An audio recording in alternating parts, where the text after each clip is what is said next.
Next है यहाँ पे यूपीपीसीएस का 2013 का एग्ज़ाम। 2013 के एग्ज़ाम में देखेंगे आप लोग तो हिस्ट्री से टोटल सवाल अप्रोक्स 25 के आसपास पूछा गया है।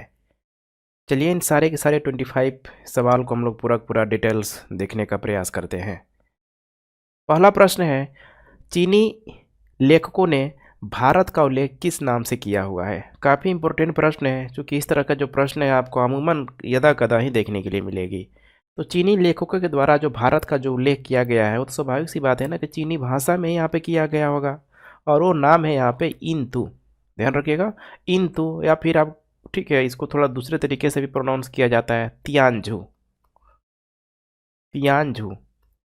और जितने भी चीनी लेखक वगैरह थे, खासकर तांग राजवंश के समय, चीन में एक राजवंश होगा तांग राजवंश, उसी समय से देखेंगे भारत का जो भी व्यापार होता ही था, आयात निर्यात सब होता ही होता था, तो वहाँ के जो भी लेखक थे, वहाँ के जो लोग थे, भारत को भारत न बोल के यहाँ पे इंतु के नाम से या फिर तियानझू के नाम से जाना जाता था। नेक्स्ट है, निम्नलिखित में से कौन अलवार संत नहीं था। ये भी मोस्ट इंपॉर्टेंट प्रश्न है यहाँ पे। अलवार मतलब क्या है कि जो भी विष्णु को मानते हैं यहाँ पे, विष्णु या फिर जो भी अवतारवाद की परिकल्पना उस समय तक आ चुकी है। दूसरा एक होता है यहाँ पे नयनार होता है, जो कि नयन से आप कोरिलेट कर सकते हैं, अर्थात जो शिव या फिर शिव के अवतारवाद को मानते हैं। बिल्कुल सिंपल सा कॉन्सेप्ट था, जो कि भक्ति आंदोलन के दौरान लगभग चौथी पाँचवीं शताब्दी ईस्वी के दौरान दक्षिण भारत के क्षेत्रों में बड़ी तेज़ी से फैली हुई थी, धीरे धीरे उत्तर भारत के क्षेत्रों में फैली।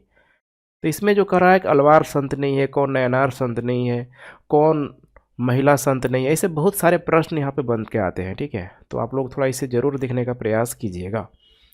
इसमें इसका करेक्ट उत्तर हो जाएगा यहाँ पे बी, तिरुज्ञान। चूँकि जो तिरुज्ञान है यहाँ पे ये नयनार संत है, ध्यान रखिएगा, नयनार संत नहीं है। बाकी पोयागई है, पुदाम है, तिरुमंगई है, ये सारे के सारे अलवार संत हैं।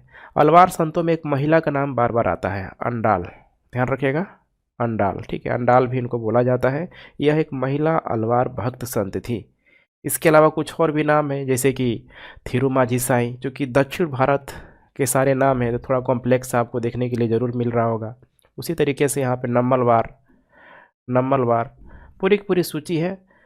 इसमें देखेंगे नयनारों में कुछ इंपॉर्टेंट नाम है, जैसे कि नीलकांता, नीलकांता एक का नाम ऑलरेडी यहाँ पे दिया हुआ है, तिरुज्ञान दिया हुआ है, अमरा निधि, अमरा निधि। इसके साथ साथ और है जैसे कि एरीपत, एरीपत। तो कुछ नाम जरूर है यहाँ पे, ध्यान में आपको रख के चलना है ताकि आप लोग एलिमिनेट भी कर सके। इसका करेक्ट उत्तर हो जाएगा यहाँ पे बी। निम्नलिखित में से कौन गौतम बुद्ध द्वारा अपने धर्म में दीक्षा पाने वाला अंतिम व्यक्ति था। अंतिम व्यक्ति कौन था, प्रथम कौन था, प्रथम महिला कौन थी। ऐसे देखिए तमाम टाइप के जो प्रश्न होते हैं, ठीक है, उसी के इर्द गिर्द घूमते रहते हैं। ज़रूरी है कि एग्जाम पर्सपेक्टिव वे से आप किस तरीके से तैयारी कर रहे हैं। इसका करेक्ट उत्तर हो जाएगा यहाँ पे डी, सुबह था। जो आपको ध्यान होगा कि गौतम बुद्ध को जो महानिर्वाण की प्राप्ति हुई कुशीनगर में यहाँ पे हुई थी। माना जाता है कि कुशीनगर में अपनी मृत्यु से पहले ही यहाँ पे सुबह को, जो कि खुद एक कह सकते हैं कि तपस्वी था, ये भी ज्ञानी था, तो इनको यहाँ पे बौद्ध धर्म में दीक्षित किया हुआ था अंतिम व्यक्ति के रूप में सुबह को। अब इसके अलावा कुछ और भी उनके शिष्य हैं, जैसे कि आनंद है, उपाली है, अनिरुद्ध है, महाकश्यप है, महाप्रजापति गौतमी है जो खुद उनकी मौसी है, किम्बाल है, देवदत्त है। ऐसे बहुत सारे नाम हैं जो आपको चुटकियों में बिल्कुल याद होना चाहिए, ध्यान होना चाहिए। ठीक है, ताकि एग्जाम में आसानी से आप ऐसे प्रश्नों को गलत करके नहीं आए। मौर्य काल में सीता का क्या अर्थ था। आप देखिए यहाँ पे कितना अच्छा नाम दिया हुआ है, सीता क्या था, सीता का संबंध किससे था।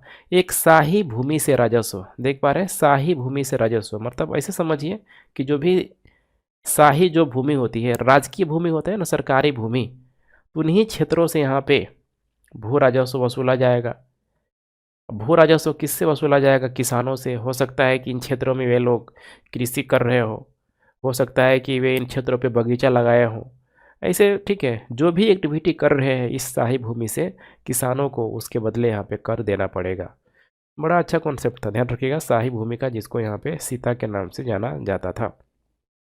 इसके अलावा कुछ और शब्दावलियाँ है मौर्य काल में, खासकर कर से संबंधित, जो बार बार एग्जाम में पूछा जाता है। जैसे कि एक और नाम है पिंडिकारा, पिंडिकारा। देखिए पिंडिकारा का जो संबंध है खासकर गांव के जो भी समूह होते थे, गांव के समूह होते थे उस पे यह लगाया जाता था, और इसमें जो भी गांव के किसान होते थे वे लोग कर के रूप में ठीक है देते थे। एक और नाम है हिरण्य।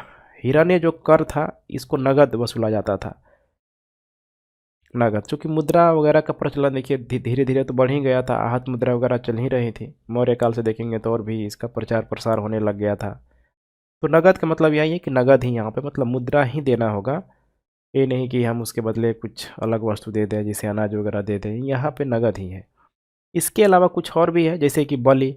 बलि जो कर है देखिए वैदिक काल में ही आपको देखने के लिए मिलेगी, लेकिन माना जाता है कि मौर्य काल में भी बलि कर को यहाँ पे वसूला जाता था। इसके अलावा है प्रणय कर। प्रणय ठीक है, स्नेह या उपहार भी इसको बोला जाता है। स्नेह, उपहार, सहयोग, इस टाइप का है। विपरीत परिस्थितियों में या फिर विषम परिस्थितियों में शासक के द्वारा प्रणय कर को यहाँ पे लगाया जाता था, खासकर इमरजेंसी के दौरान, ताकि राज्य की रक्षा हो सके। तो इन सारे जो भी शब्दावलियाँ हैं इसे आप लोग मेमोराइज जरूर करते चलेंगे। फिरोज शाह तुगलक द्वारा स्थापित दारुल सफ़ा क्या था? दो बार बार पूछता है फिरोज शाह तुगलक का दारुल सफ़ा, और एक हो जाएगा यहाँ पे दीवाने खैरात। आप लोग नीचे कमेंट करिएगा दीवाने खैरात का संबंध किससे था।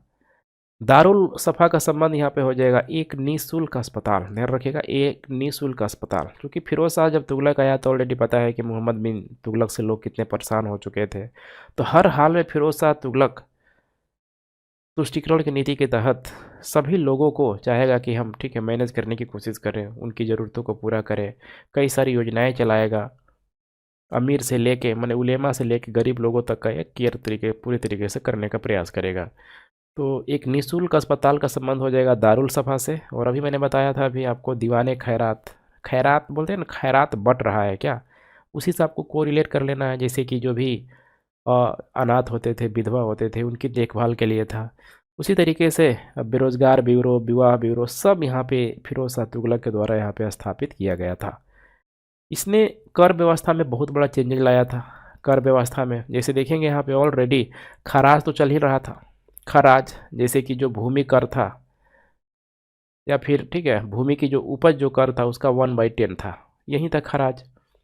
आगे चल के देखेंगे इसी फिरोज शाह तुगलक के द्वारा तो यहाँ पे बिल्कुल ही खराज से अलग एक सेपरेट कर के रूप में जजिया कर वसूला गया था, गैर मुसलमानों से कह सकते हैं, ठीक है गैर मुसलमानों से। तो ये आपको बहुत ध्यान रखना है। अब गैर मुसलमान का मतलब क्या है कि जो मुसलमान नहीं है वो सब पे करेगा जजिया कर के रूप में। इसको एक सुरक्षा कर के रूप में भी आप समझ सकते हैं, ठीक है सुरक्षा कर के रूप में, धार्मिक कर के रूप में भी समझ सकते हैं। लेकिन मुस्लिमों में भी इसने एक टाइप का कर लगाया था जिसको बोला गया था जकात, ध्यान रखिएगा, धार्मिक उद्देश्यों की पूर्ति के लिए। तो इसीलिए जजिया की जब भी चर्चा की जाती है जकात की भी यहाँ पे चर्चा की जानी चाहिए ताकि थोड़ा मामला ठीक हो सके। इसके अलावा खम्स आपको ध्यान होगा जो कि लूट का माल होता था, कितना परसेंट लिया जाता खम्स, ठीक है कितना भाग लिया जाता था, तो 1/5 भाग, ठीक है इसे भी ध्यान रखेंगे। तो ये सारी शब्दावलियाँ हैं, आपको ध्यान रखना, एग्जाम में बार बार पूछा जाता है। उत्तर भारत में चांदी का सिक्का या जिसको टंका बोला जाता है चलन में लाने के लिए कौन सा मध्यकालीन राजा जिम्मेदार था? देखिए चांदी का सिक्का तो आगे चल के शेरशाह सूरी भी चलाएगा, तो इसमें चूंकि ऑप्शन भी नहीं है और यहाँ पे दिया भी है मध्यकालीन राजा जिम्मेदार था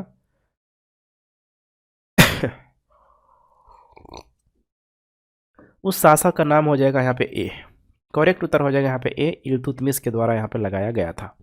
इल्तुतमिश की सबसे बड़ी उपलब्धि है देखिए किसने मंगोलों से अपने साम्राज्य को, अपने राज्य को, भारत किसने रक्षा की। अदरवाइज देखेंगे तो 1221 के आसपास चंगेज खान तो पूरी तरीके से अटैक करने ही वाला था, लेकिन अपनी सूझबूझ से चंगेज खान के दुश्मनों को इसने संरक्षण नहीं दिया था। आगे चल के देखेंगे तो इसने एकता व्यवस्था की नींव रखी। उसके बाद से देखेंगे दिल्ली सल्तनत में चलता ही रहेगा एकता प्रणाली, जब तक कि मुगल साम्राज्य के अंतर्गत मनसबदारी व्यवस्था नहीं आ जाएगा। एकता हो गया, चालीसा दल की स्थापना सब इसी समय किया गया था। कुतुब मीनार का अगला फ्लोर यही निर्माण करवाया हुआ था।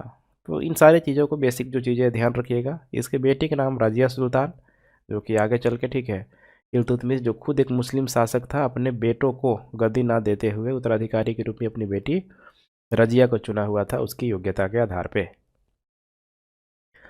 निम्नलिखित युग्मों में से कौन सा एक सही सुमेलित है? यहाँ पे दिया हुआ है, देख पा रहे हैं। एक तरफ यहाँ पे देख पा रहे हैं पूरी तरीके से कुछ शब्दावलियों का प्रयोग किया गया है, और दूसरी तरफ यहाँ पे दिया है उससे संबंधित व्यक्तियों का नाम। जैसे कि नंबर 1 है जजिया का पुनर्मूल्यांकन, क्या फर्रुखशेर के द्वारा किया गया था? अभी मैंने आपको बताया हुआ था। देखिए जजिया जो कर है इसके बारे में थोड़ा आप लोग जान लीजिए। अगर ऐतिहासिक रूप से देखा जाए तो इस्लाम में जजिया जो कर जो लगाया गया था, सॉरी मतलब इस्लाम में जजिया कर को मुस्लिम शासकों के द्वारा ही यहाँ पे लगाया गया था, खासकर गैर मुस्लिमों में यहाँ पे लगाया गया था। एक सुरक्षा शुल्क के रूप में यहाँ पे लगाया गया था शुरुआती तौर पे। जैसे कि हम लोग देखें इसका साक्ष्य मोहम्मद बिन तुगलक के समय भी यहाँ पे मिलता है। जब उसने आक्रमण किया था तो देवल का जो शासक था उस पर यहाँ पे लगाया हुआ था। लेकिन आगे चल के फिरोज शाह तुगलक ने जजिया कर को यहाँ पे, बिल्कुल ही मैंने बताया था भाई आपको कि खराज जो भू राजस्व वसूला जाता था उससे निकाल के एक अलग धार्मिक कर कह सकते हैं, सुरक्षा कर कह सकते हैं, उसके रूप में लगाया गया। इसीलिए एग्जाम में जब भी दिया जाए, ठीक है, उसमें फिरोज शाह तुगलक ऑप्शन जरूर होता है, तब करेक्ट उत्तर उसी को लगाए। अगर नहीं दिया होता है तब फिर आप, ठीक है, मोहम्मद कासिम की तरफ जा सकते हैं। लेकिन जो भी इतिहासकार है उनका मानना है कि देखिए विस्तृत जो विधिवत जो लगाना शुरू किया था फिरोज शाह तुगलक नहीं लगाना शुरू किया था, और उसके बाद से निरंतरता जारी रहेगी। अकबर फिर उस कर को यहाँ पे क्या करेगा, पूरी तरीके से ख़त्म करेगा। लेकिन आगे चल के फिर से औरंगजेब के द्वारा उस कर को पुनः यहाँ पे लगाया जाएगा। ये काफ़ी इंपॉर्टेंट है। 1579 में मतलब इसको अकबर ख़त्म करेगा, और आगे चल के जस्ट 100 साल बाद 1679 में फिर से यहाँ पे देखेंगे औरंगजेब के द्वारा इस जजिया कर को यहाँ पे लगाया जाएगा। दूसरा ऑप्शन है यहाँ पे पहला तो यहाँ पे सही सुमेलित नहीं है, करेक्ट उत्तर यही होगा। बाकी सब सही सुमेलित है। मसूलीपट्टनम पर कब्जा किया गया था फोर्ड के द्वारा। सती अधिनियम का जो निषेध किया था विलियम बेंटिक के द्वारा, आपको ध्यान ही होगा 1829 में। और गुलामी का जो दमन किया गया था मैल्कम के द्वारा, इसमें एक अधिनियम बनाया गया था 1833 का गुलामी उन्मूलन अधिनियम। 1833 का गुलामी उन्मूलन अधिनियम। तो करेक्ट उत्तर यहाँ पे हो जाएगा ए।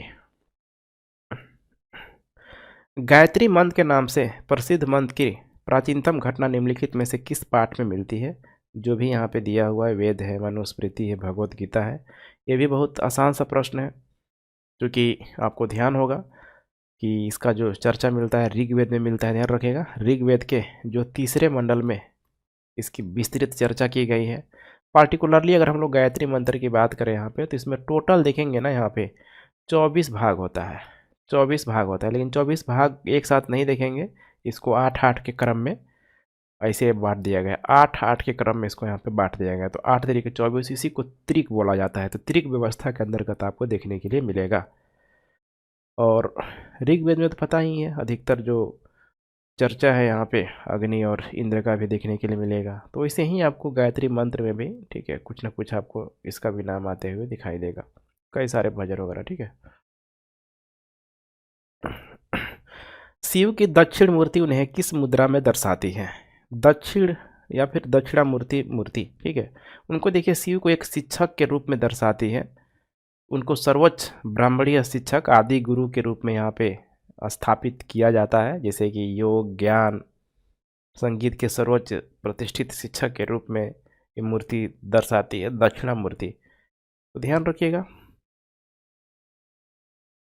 नेक्स्ट यहाँ पे निम्नलिखित में से कौन जहांगीर के दरबार में ब्रिटिश राजा जेम्स प्रथम का दूत था? देखिए राजा जेम्स प्रथम का दूत कौन था? यही था विलियम हॉकिंस ही यहाँ पे आया हुआ था।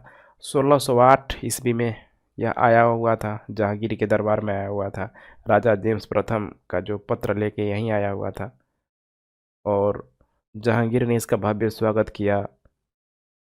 इसका प्रयास यही था कि, क्योंकि उस समय तक देखा जाए तो पुर्तगाली लोग पूरी तरीके से अपना पैर जमा चुका था, खासकर बंदरगाहों को लेके। तो इसका क्या था कि भाई जितना हो सके हमको क्या मिल सके, मतलब जगह ऐसा मिल सके जहाँ पे हम लोग व्यापारिक कारखाना वगैरह बसा सकें। सूरत को पाने में सफल रहा था, और इसी की गतिविधियों को देखते हुए यहाँ पे जहांगीर ने काफ़ी, मतलब होता है ना, कम्युनिकेशन ज़बरदस्त था तुर्की वगैरह भाषा को लेके। मेहमान तो था ही, तो आर्मेनियाई एक ईसाई की बेटी से इसको यहाँ पे विलियम हॉकिंस की शादी भी किया हुआ था। हालांकि लंबे समय तक रुकेगा नहीं, 1611 ईस्वी के आसपास से जहांगीर का दरबार छोड़ देगा। अरोड़ा आसफ अली निम्नलिखित में से किस आंदोलन से संबंधित है? देखिए अरोड़ा आसफ अली का जो संबंध हो जाएगा भारत छोड़ो आंदोलन से। इनको ही यहाँ पे ग्रैंड ओल्ड लेडी के नाम से भी जाना जाता है, क्योंकि आपको ध्यान होगा 8 अगस्त 1942 को, 8 अगस्त 1942 को जब अगस्त क्रांति भी जिसे बोला जाता है, महात्मा गांधी के द्वारा जब आह्वान किया गया था, खासकर जो ग्वालियर टैंक मैदान में, तो वहाँ पे इनके द्वारा झंडा भी फहराया गया था। काफ़ी लोकप्रिय हुई थी। इनका नाम है अरुणा आसफ अली। तो ध्यान रखिए, काफ़ी इतना। सूची 1 को सूची 2 से सुमेलित कीजिए। नंबर 1 यहाँ पे दिया हुआ, एक तरफ देख पा रहे हैं बहुत सारे राइटर हैं, और यहाँ पे इधर इनकी जो भी बुक वगैरह यहाँ पे दिया हुआ है। जैसे लेडी कैथरीन मेयो है, देखिए लेडी कैथरीन मेयो का संबंध हो जाएगा मदर इंडिया से। मदर इंडिया बहुत ही कंट्रोवर्शियल बुक है, कृति है, लेडी कैथरीन मेयो के द्वारा जो लिखा गया है, 1927 में आई हुई थी। और इसमें कैथरीन मेयो ने बेसिकली यहाँ पे देखा जाए तो मतलब भारत की या फिर भारतीयों की बहुत एक विवादास्पद चित्रित प्रस्तुत किया हुआ था, खासकर समाज को लेके, रिलीजन को लेके, कल्चर को लेके कटाक्ष किया गया था। और तो और भारतीयों को, जो अंग्रेज़ों के खिलाफ इन लोगों ने लड़ा हुआ था, सारे लोगों ने मिल के लड़ा था, चाहे कोई भी जाति हो, कोई धर्म का हो, शहरी या फिर ग्रामीण इलाकों को हो, ठीक है। तो उनके जो भी चरित्र, राजनीतिक या फिर जो भी राजनेता के जो चरित्र थे, उन पे भी प्रश्न इनके द्वारा यहाँ पे उठाया गया था। लेकिन कुछ बातों में इन्होंने जो भी क्रिटिसाइज़ किया था, जैसे कि लड़कियों की शादी को लेके कि बचपन में ही मैंने 11-12 साल की लड़की का शादी कर दिया जाता है, तो ऐसे मुद्दे भी यहाँ पे उठाया गया था, जो कहीं न कहीं देखा जाए तो उस समय भारत के समाज में मौजूद थी वो चीज़ें। दूसरा है यहाँ पे लैरी कॉलिन्स और डोमिनिक लैपियरे, इसका हो जाएगा फ्रीडम एट मिडनाइट। उसके बाद तो पता ही होना चाहिए, राम मनोहर लोहिया का हो जाएगा guilty man of Indian partition, Jawaharlal Nehru का हो जाएगा डिस्कवरी ऑफ इंडिया। तो ए का 2, बी का 1, ऐसा एक ही ऑप्शन है, करेक्ट उत्तर हो जाएगा यहाँ पे ए। अकबर की इच्छा के अनुसार रामायण का फारसी में अनुवाद किसने किया हुआ था? देख पा रहे हैं, अकबर की इच्छा के अनुसार रामायण का फारसी में अनुवाद किसने किया हुआ था? इसका करेक्ट उत्तर हो जाएगा बी, अब्दुल कादिर बदौनी भी जिसे बोला जाता है। ये भी एक फारसी भारतीय इतिहासकार था। अकबर इसके टैलेंट से काफ़ी प्रभावित हुआ था और आगे चल के इसने धार्मिक कार्यालय में नियुक्त कर लिया, क्योंकि फारसी कह सकते हैं कि भारतीय इतिहास को तो था ही, फारसी अच्छा आता था। तो अकबर ने इसी को बोल दिया कि जो भी यहाँ पे धार्मिक जो भी ग्रंथ है, खासकर हिंदू धर्म से संबंधित, रामायण हो गया, महाभारत हो गया, संस्कृत में जो भी लिखा गया था उसका फारसी अनुवाद करना है, यहाँ तक कि महाकाव्यों तक को इसने नहीं छोड़ा। काफ़ी फेमस नाम है अब्दुल कादिर बदौनी। निम्नलिखित में से किसने मुगल सम्राट जहांगीर के खिलाफ विद्रोह किया था? देखिए सबसे समस्या क्या था मुगलों में कि भाई उत्तराधिकार के लिए अपने ही जो भी, ठीक है, संतान थे वे आपस में लड़ जाते थे। जैसे हिंदू में क्या देखेंगे, हिंदू धर्म में देखेंगे तो शुरुआती तौर पे हम देखेंगे क्योंकि जो ज्येष्ठ जो पुत्र होता था शासक वही बनता था। अमूमन बहुत ही कम ऐसे एग्जाम्पल मिलेंगे जहाँ पे सिंहासन को लेके तलवारें निकलती थी, लेकिन यहाँ पे तो मुगल में तो लाइन लगा हुआ है, ठीक है, कई पीढ़ियों तक चलता रहा। तो जहांगीर के जो चार जो पुत्र थे, इसे 4 ही नहीं है, ठीक है, लेकिन 4 जो पुत्र काफ़ी फेमस हैं जो खासकर इसमें पार्टिसिपेट किया हुआ था। जैसे कि खुसरो हो जाएगा, खुसरो, खुर्रम, इसी खुर्रम को माना जाता था कि सबसे काबिल भी था ये, ठीक है, खुर्रम। इसके अलावा यहाँ पे हो जाएगा परवेज, उसके बाद हो जाएगा यहाँ पे शहरयार, शहरयार। यहाँ पे देखेंगे सबसे पहले यहाँ पे खुर्रम के नेतृत्व में किया गया था, ये भी तो पूरी तरीके से चिढ़ा ही था, ठीक है। तो 1623-24 के दौरान यहाँ पे खुर्रम ने विद्रोह किया हुआ था। बंगाल और बिहार में चाहता था कि हम सेपरेट रहे, स्वतंत्र रहे, बिना किसी शासन के अधीन। तो उस समय मुगल जो सेनापति था जिसका नाम था महाबत खान, ठीक है, जहांगीर का सेनापति के रूप में, तो खुर्रम को इसने क्या किया था, सरेंडर करने के लिए मजबूर किया था। तो ये महाबत खान गलत हो जाएगा, 3 नंबर तो ऐसे ही कट जाएगा, ठीक है। तो 3 नंबर कट जाएगा तो या तो 1-2 बचेगा या फिर, ठीक है, डी बचेगा। सॉरी, 3 नंबर कट जाएगा, देख रहे हैं ना, एलिमिनेशन टेक्निक लगाएंगे तो केवल 1-2 या फिर 2 और 4 बचेगा। 1 नहीं होगा क्योंकि 1 यहाँ पे कौन है, यहाँ पे नूरजहाँ का भाई है, ध्यान रखिएगा, नूरजहाँ का भाई है, ये भी नहीं होगा। तो करेक्ट उत्तर है यहाँ पे 2 और 4, ध्यान रखिएगा, 2 और 4, ठीक है। महाबत खान अभी मैंने बताया था काबिल सेनापति के रूप में मौजूद था। नेक्स्ट है यहाँ पे माउंट बेटन योजना का आधार क्या बना हुआ था। देखिए माउंट बेटन योजना का जो आधार बना था, क्या बना था, खुद आप सोच के देखिए। सबसे बड़ा इसका समस्या क्या था, देश का बंटवारा।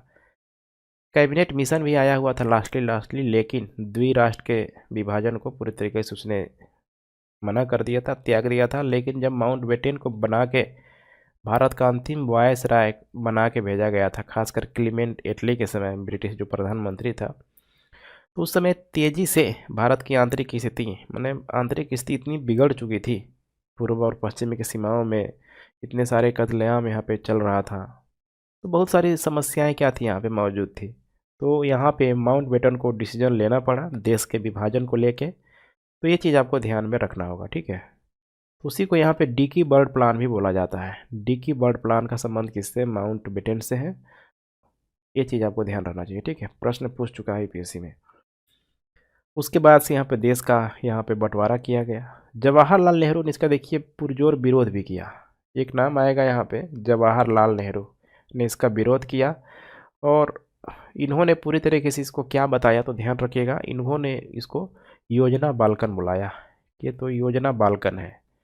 योजना बाल्कन का संबंध भी किससे होगा, यहाँ पे माउंट बेटन योजना से है यहाँ पे, ठीक है, जो कि मई 1947 में यहाँ पे लाया गया था।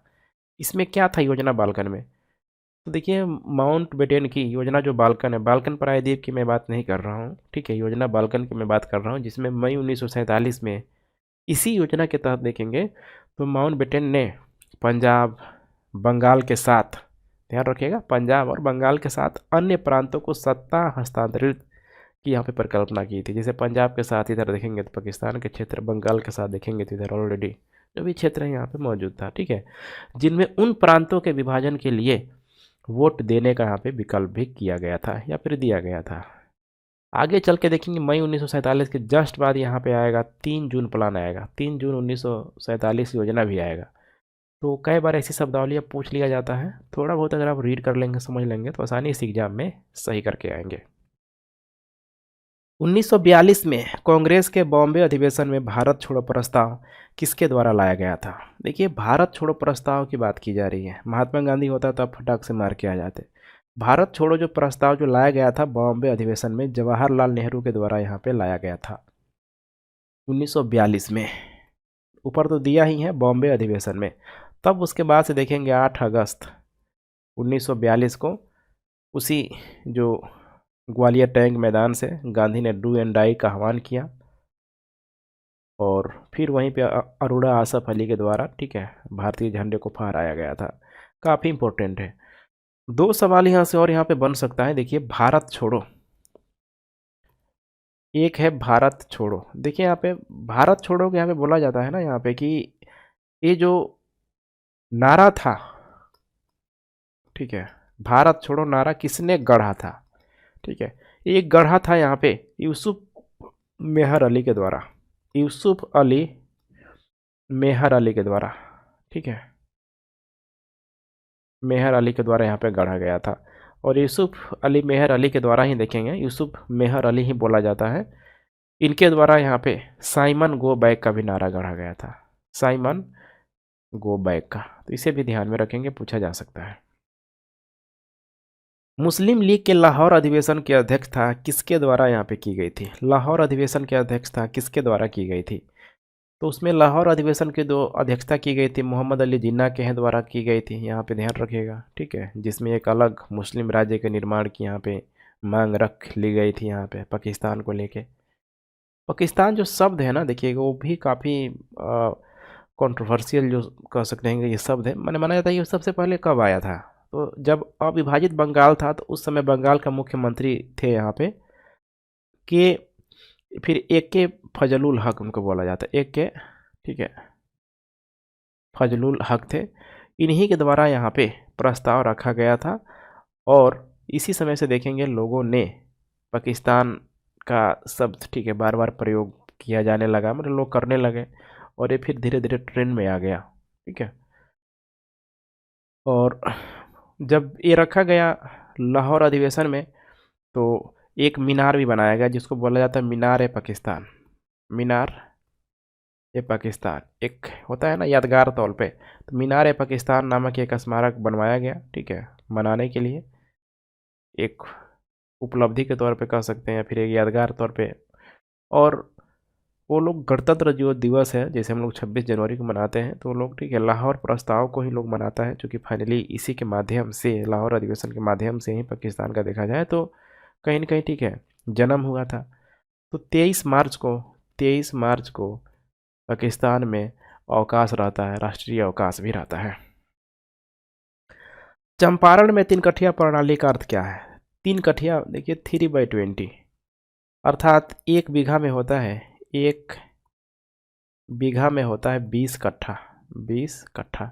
अब यहीं जो 20 कट्ठा है, 20 कट्ठा में कितना था? 3 कठिया प्रणाली मतलब 3/20। 3 कट्ठा में यहाँ पे नील की खेती करना था, और नील की खेती करना किसानों के लिए हर तरीके से देखा जाए तो नुकसानदेह ही था, चाहे उसके मूल्य की वजह से, चाहे मिट्टी की उर्वरा शक्ति को लेके हर तरह की समस्याएं मौजूद थी।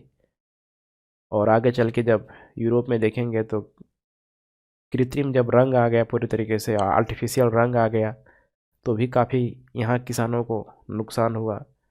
ऑलरेडी बंगाल वगैरह में देखेंगे यहाँ पे ठीक है नील विद्रोह हुआ था लगभग 1859 के समय, लेकिन ये अंतिम माना जाता है क्योंकि इसके बाद से गांधी जी के नेतृत्व में यहाँ पे जो किया गया आपको सबको पता है। प्रश्न बार बार पूछा जाता है यहाँ से भी। भारतीय राष्ट्रीय कांग्रेस के निम्नलिखित में से किस अधिवेशन में महात्मा गांधी ने कहा था गांधी मर सकते हैं लेकिन गांधीवाद हमेशा के लिए रहेगा? देखिए ये जो अधिवेशन है कराची का अधिवेशन है 1931 का, काफ़ी ही फेमस अधिवेशन है 1931 का, क्योंकि जस्ट इस अधिवेशन के पहले यहाँ पे देखेंगे तो गांधी ने नमक सत्याग्रह यहाँ पे ख़त्म किया हुआ था, सविनय अवज्ञा को यहाँ पे समाप्त किया हुआ था। तो उसी समय जेल में रखा गया था, लेकिन जेल से जस्ट गांधी क्या हुए थे? रिहा हुए थे। दूसरा चीज़ है यहाँ पे जस्ट यहीं पे गांधी इरविन समझौता हुआ था ताकि दूसरी गोलमेज सम्मेलन में कांग्रेस पार्टिसिपेट करे जिसमें गांधी जाएंगे भी। और तीसरा मोस्ट इम्पोर्टेंट है यहाँ पे इस कराची अधिवेशन के 5-6 दिन पहले ही यहाँ पे भगत सिंह, सुखदेव ठीक है जो भी क्रांतिकारी लोग थे, इन लोगों को फांसी दी गई थी। लेकिन आपको ध्यान रखना है ठीक है कि जब गए कराची अधिवेशन में तो पंजाब की तरफ जो नौजवान सभा थे, भगत सिंह के जो अनुयायी थे, काले झंडे दिखाया गया कि गांधी चाहते तो इरविन से बात करके रोक सकते थे इस फांसी को, लेकिन गांधी ने ऐसा नहीं किया। आज तक क्रिटिसाइज किया जाता है, लेकिन उस क्रिटिसाइज को आप इतनी आसानी से मतलब गांधी पे भी आरोप नहीं लगा सकते हैं। थोड़ा आपको डीपली स्टडी करना होगा ठीक है, जो कि यहाँ पे मैं नहीं करा सकता हूँ। लेकिन यहाँ पे आपको समझना होगा कराची अधिवेशन, ये बातें तो ठीक है, लेकिन कराची अधिवेशन में देखेंगे तो एक से एक यहाँ पे अधिकार भारतीयों के लिए यहाँ पे लाया गया था, जैसे कि फंडामेंटल राइट पहली बार यहीं पे आपको देखने के लिए मिलेगा। मौलिक अधिकार, सोच रहे हैं ना, मौलिक अधिकार के साथ साथ आज जैसे कि जो चीज़ें डीपीएसपी में है, जो चीज़ें फंडामेंटल राइट में है, उन सारी चीज़ों की मांग यहाँ पे रखी गई थी। फंडामेंटल राइट है, सुरक्षा बल है, बाल श्रम है, मुक्त प्राथमिक शिक्षा, कृषि श्रमिकों के लिए सुरक्षा, नशीले पेय पदार्थ, नशीले जो भी दवा है उनको प्रतिबंधित करना, इन सारे चीज़ों को यहाँ पे किया गया था ठीक है। तो गांधी जी का काफ़ी विरोध भी किया गया था। उसी एवज में गांधी बोले थे गांधी मर सकते हैं लेकिन गांधीवाद हमेशा के लिए रहेगा ही रहेगा। किसने कहा था तिलक भारतीय शांति के जनक हैं? एक ब्रिटिश पत्रकार है, उस पत्रकार का नाम है वैलेंटाइन चिरोलो, इसी के द्वारा यहाँ पे बोला गया था। बाल गंगाधर तिलक को कई नामों से भी जाना जाता है, जिसे देख पा रहे हैं तिलक भारतीय शांति के जनक है। महात्मा गांधी ने बाल गंगाधर तिलक को आधुनिक भारत का निर्माता बोला। आधुनिक भारत का निर्माता किसने बोला यहाँ पे? महात्मा गांधी ने। वहीं जवाहरलाल नेहरू ने भारतीय क्रांति का जनक कहा, भारतीय क्रांति का जनक। तो ऐसे कई बार शब्दावली अब पूछ ली जाती है। निम्नलिखित में से किसने अपने लाल किले के मुकदमे में भारतीय राष्ट्रीय सेना के अधिकारियों की ओर से याचना की हुई थी? किसने यहाँ पे की हुई थी? तो किया गया था यहाँ पे सर तेज बहादुर सप्रू के द्वारा। अभी आपको याद होगा आईएनए वाला जो मुकदमा चल रहा था, आईएनए वाला जो मुकाबला चल रहा था, नवंबर 1945 से 1946 मई तक चला। ये कारण क्या था इसका? दिल्ली के लाल किले में यहाँ पे ठीक है जो वहाँ पे कोर्ट मार्शल किया जा रहा था, 10-10 कोर्ट मार्शल हुआ, जिसमें देखा जाए तो colonel Prem Sahgal, Gurbaksh Singh Dhillon, major general Shahnawaz, ये वही लोग थे जो उस समय पूरी तरीके से ब्रिटिश विरोधी नीति अपनाया हुआ था। लोग सिंगापुर से पूरा पूरा ठीक है कंट्रोल कर रहा था। बहुत इंपॉर्टेंट है। इसमें अंग्रेजों का आर्गुमेंट ये था कि देखो ये लोग क्या कर रहे थे, ब्रिटेन के सम्राट के खिलाफ युद्ध इन लोगों ने छेड़ रखा था, या फिर लोगों को उकसा रहा था हत्या के लिए, इसीलिए ये सब किया जा रहा है। तो इसको लेके यहाँ पे इनकी रक्षा के लिए कांग्रेस आई, जवाहरलाल नेहरू आए। और इसमें देखेंगे एक नाम काफ़ी इम्पोर्टेंट है, भूला भाई देसाई। भूला भाई देसाई एक नाम तो दिया ही, सर तेज बहादुर सप्रू को यहाँ पे शामिल किया गया ताकि वे लोग इनका केस लड़े, इनको बचाएं। नेक्स्ट है 1937 में प्रांतों में मंत्रालयों के गठन के बाद से कांग्रेस का शासन कायम रहा। इसका बहुत आसान सा जवाब है, देखिए 28 महीने। इस चीज़ को आपको समझना होगा। देखिए 1937 में प्रांतों में चुनाव हुआ था, किस अधिनियम के तहत लाया गया था? 1935 के अधिनियम।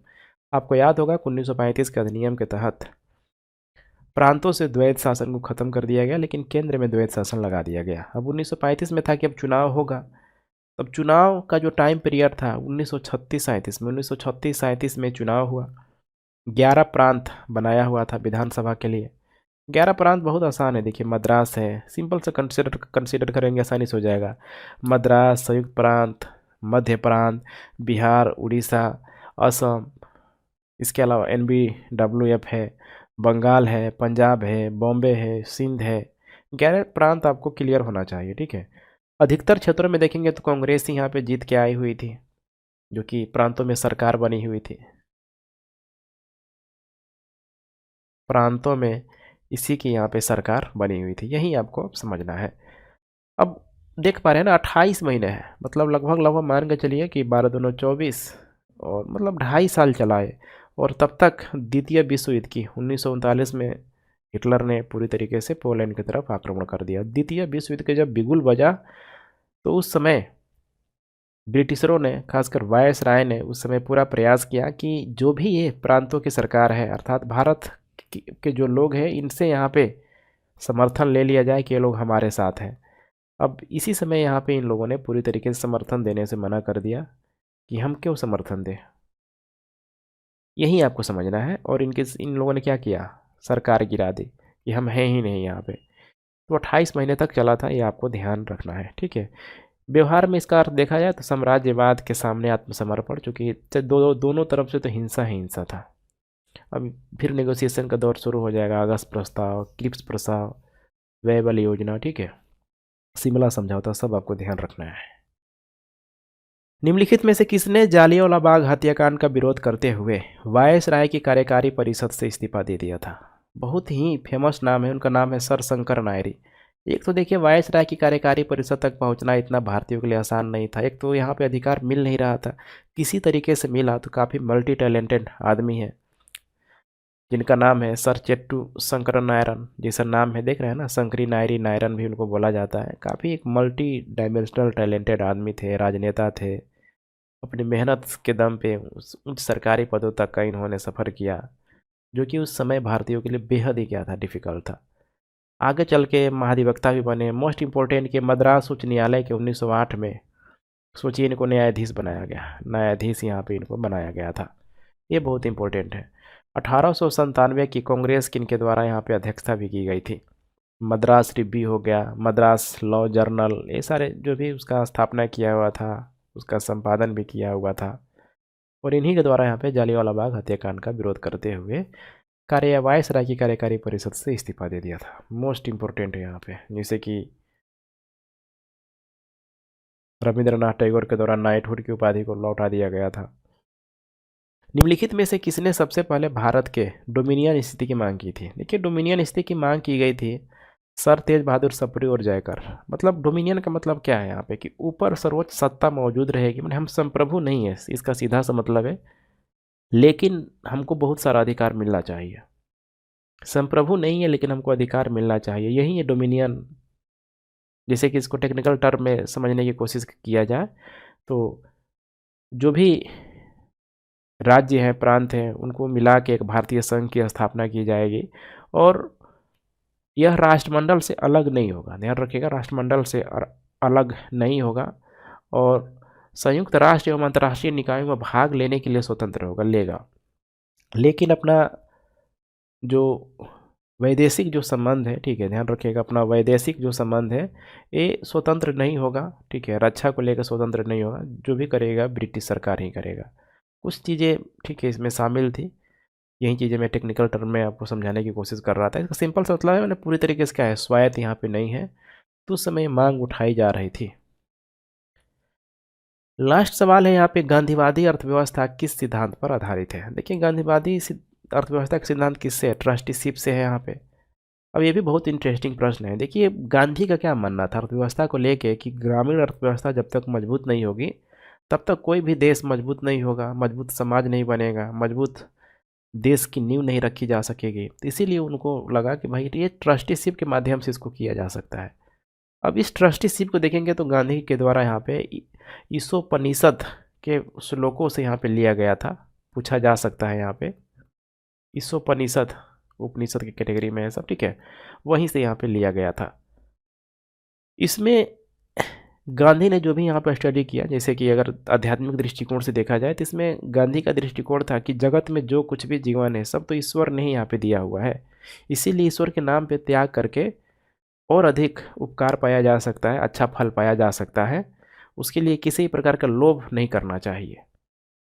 अब लग रहा है क्या मैं बोल रहा हूँ, देखिए इसका सिंपल सा कॉन्सेप्ट यही था कि जो भी संपत्ति हमको मिला हुआ है, जो भी संपत्ति हमको मिला हुआ है, हम उसके संरक्षक हैं, अर्थात संपत्ति का देखभाल करना हमारा कर्तव्य है। हम उस संपत्ति के मालिक नहीं हैं, चाहे वो हमारे पास संपत्ति कितना भी क्यों ना मिला हो।